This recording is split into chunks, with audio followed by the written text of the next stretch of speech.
Kazališno-koncertna dvorana svakako prepoznaje izniman trud i veliki rad koji satiričari, dakle, svi članovi Brodskog satiričkog kazališta mladih ulažu u razvoj toga kazališnog miljea i osobito u rad sa mladima.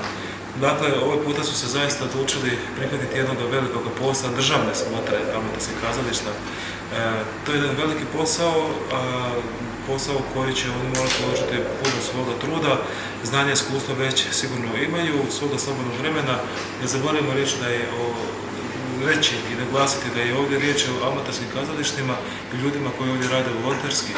Dakle, sa puno ljubavi, sa puno osobnog zalaganja i odricanja će zapravo ne samo ta 3 dana, nego već više mjesec dana zapravo provode organizaciju ovakve smotre. To je nešto što je vrijedno pažnje i vrijedno divljenja. Ja vam želim punu sreću i evo reći ću samo da možete računati na podršku dvorane. Naša tehnika vam stoji na raspolaganju, isto tako i naše ljudstvo i pomoćno osoblje i da na kraju svi skupa budemo zadovoljni da pričamo kako će to izgledati. Nekako vrhunac i jedan veliki domet kad se odlučite uopće ući u takvu jednu varijantu. Mi ćemo tako na ovogodišnjoj smotri imati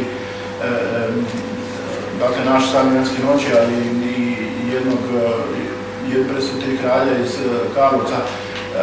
Doduše oba Šekspira će se odigrati u Starigradu na Hvaru. No, vratimo se brodskom dijelu smotre koji je izuzetno zanimljiv i kvalitetan. Već smo najavili, dakle, od 17. do 19. svibnja ovdje u prostoru Kazališno-koncertne dvorane. Čast da otvore ovogodišnju smotru imaju naši dobri i stari prijatelji, dakle, Bjelokaz 2, Bjelovarsko kazalište. Oni su gotovo redoviti gosti na našem paku. Oni su naravno na svojoj županijskoj smotri dominirali.